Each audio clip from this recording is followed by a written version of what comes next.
Saudara, kota Bandung dinobatkan sebagai kota paling macet di Indonesia berdasarkan analisis tingkat kemacetan lalu lintas di berbagai kota di seluruh dunia yang diterbitkan perusahaan teknologi navigasi TomTom. Kemacetan kerap terjadi di sejumlah jalur utama kota Bandung, seperti di Jalan Asia Afrika dan sejumlah titik di kota Bandung seperti di kawasan Kiara Condong dan Soekarno-Hatta. Kemacetan juga kerap terjadi di wilayah Pasteur. Tak hanya pada jam berangkat dan pulang kerja, kemacetan juga kerap terjadi di akhir pekan karena Bandung jadi kota tujuan wisata warga dari luar Bandung.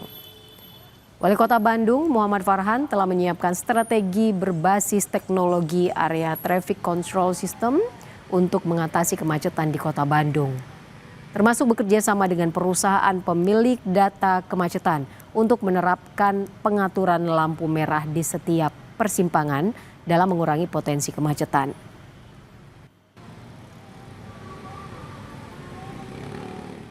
Nah, kita selagi cari jalan kerjasama dengan pemilik data itu sebuah big data yang nanti akan jadi bagian kita untuk bisa menentukan, misalnya ya, kalau lampu merah sepanjang masa ada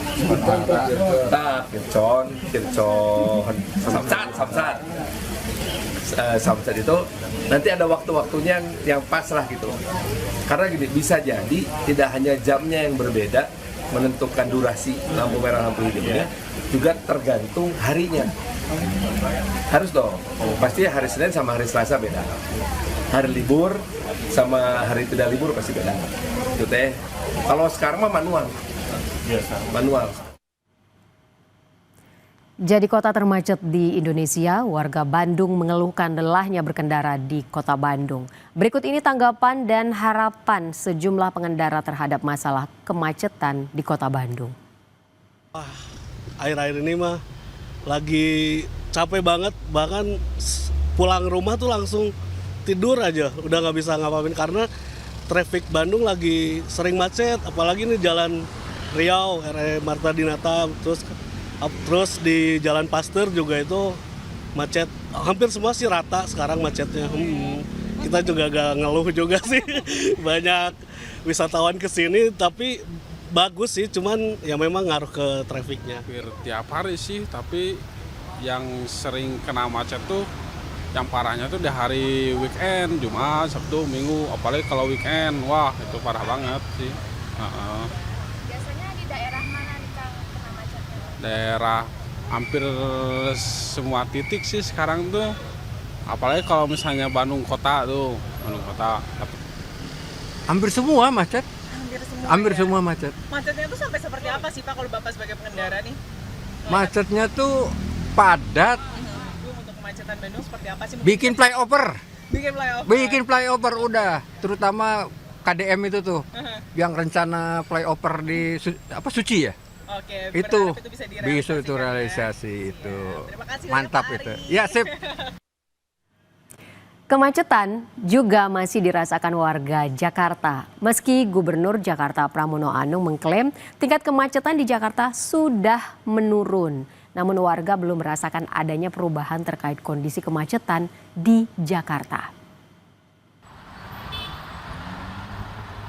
Kemacetan lalu lintas di kawasan TB Simatupang, Jakarta Selatan menjadi pemandangan biasa dan rutin setiap hari pada hari kerja. Kendaraan hanya bisa melaju lambat dengan kecepatan sekitar 5-10 km per jam. Pada beberapa titik kendaraan nyaris tak bergerak. Sejumlah pengendara pun mengaku kesal karena kemacetan parah kerap terjadi terutama di jam berangkat dan pulang kerja. Ibu, ini rutenya dari mana mau ke mana? Dari Pondok Cabe mau ke Blok M. Nah, selama perjalanan gimana nih Bu, kondisinya lancar atau macet? Macet parah. Hari ini macet parah, jadi agak sedikit bete ya gitu kan. Tiap hari lewat tuh, biarpun ganjil genap kayaknya nggak terlalu ngaruh gitu, masih tetap macet. Mungkin kemarin itu waktu sekolah libur ya, itu agak lengang memang lalu lintasnya. Sekarang sekolah udah masuk lagi, udah mulai macet lagi kok. Lagi kalau jam-jam kantor gimana? Ya betul, itu office hour memang bikin kacau juga, apalagi pulang kerja lebih macet lagi. Merespon keluhan warga soal kemacetan di Jakarta, Gubernur Jakarta Pramono Anung mengklaim tingkat kemacetan di Jakarta sudah menurun. Hal ini merujuk pada TomTom Traffic Index. Posisi Jakarta yang sebelumnya menempati posisi teratas sebagai kota termacet turun ke posisi 5 kota termacet di Indonesia.